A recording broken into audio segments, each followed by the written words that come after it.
प्रेमियों, सभी से निवेदन करता हूँ, भजन करने के लिए, भक्ति करने के लिए उम्र का कोई वास्ता नहीं होता है, उम्र की कोई सीमा नहीं होती है। यदि उम्र की सीमा होती तो ध्रुव जी कौन से 80 वर्ष के थे?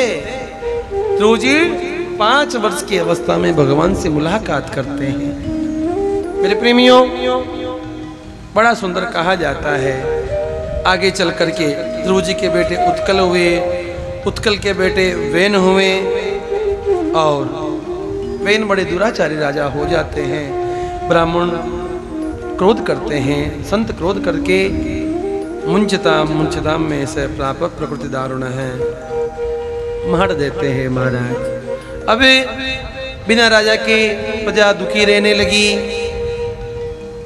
इनके शरीर का मंथन किया जाता है, इन्हीं के शरीर से श्री पृथु जी महाराज का प्राकट्य होता है।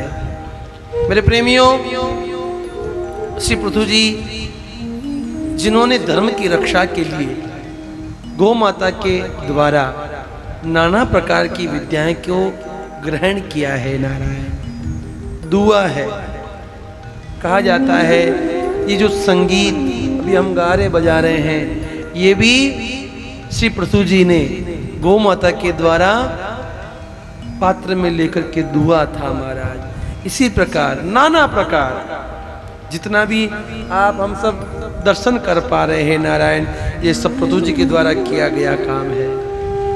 कहा जाता है पृथु जी खूब धर्मपरायण थे, इनको 100 अश्वमेघ यज्ञ करने की दीक्षा प्राप्त हुई थी। बड़े सुंदर यज्ञ करते हैं, लेकिन इंद्र को ये बात मंजूर नहीं थी। इंद्र इनका घोड़ा चुरा करके लेके जाते हैं।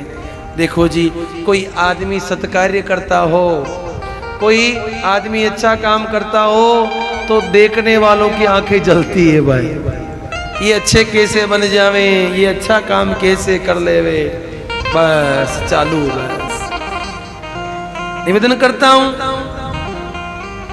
कोई व्यक्ति सत्कार्य करता हो भाई, कोई व्यक्ति अच्छा काम करता हो, आप हम अच्छा कर पावे या ना कर पावे, लेकिन उस काम में बाधा मत बनना महाराज, बाधा मत बनना। प्रेमियों, पृथु जी इंद्र के साथ युद्ध करते हैं, लेकिन भगवान प्रकट हो जाते। भगवान कहते पृथु जी मैं आपके ऊपर कृपा करना चाहता हूँ, बताइए आप क्या चाहते हैं, क्या मांगना चाहते हैं? पृथु जी कहते प्रभु मुझे कुछ नहीं चाहिए, सिर्फ और सिर्फ आपका नाम सुनने की इच्छा है, आपकी महिमा सुनने की इच्छा है महाराज।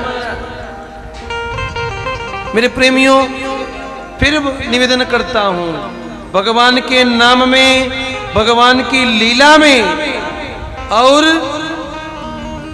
भगवान के धाम में, इनमें कोई फर्क नहीं है,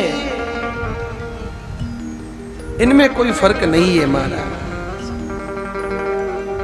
नारायण पृथु जी ने जो इच्छा जाहिर की है, पृथु जी ने जो मांग की है, आप हम सब जानते हैं 10,000 कान किसी व्यक्ति के नहीं लग सकते हैं, लेकिन इतनी सुनने की, इतनी नाम महिमा सुनने की इच्छा है महाराज, इतनी नाम महिमा सुनने की इच्छा है। मेरे प्रेमियों, भगवान का नाम सुनते सुनते ही ठाकुर जी से प्रार्थना करना, कथा में सुनते सुनते ही महाराज टिकट कट जावे। हाँ, कई छाती कुटो करना को नहीं पड़े भाई, क्योंकि हाँ नाम महिमा की ताकत है भाई। और भगवान से जरूर प्रार्थना करना महाराज, भगवान हमें यदि आप बुलावा देना चाहो तो कथा के अंदर ही देना महाराज,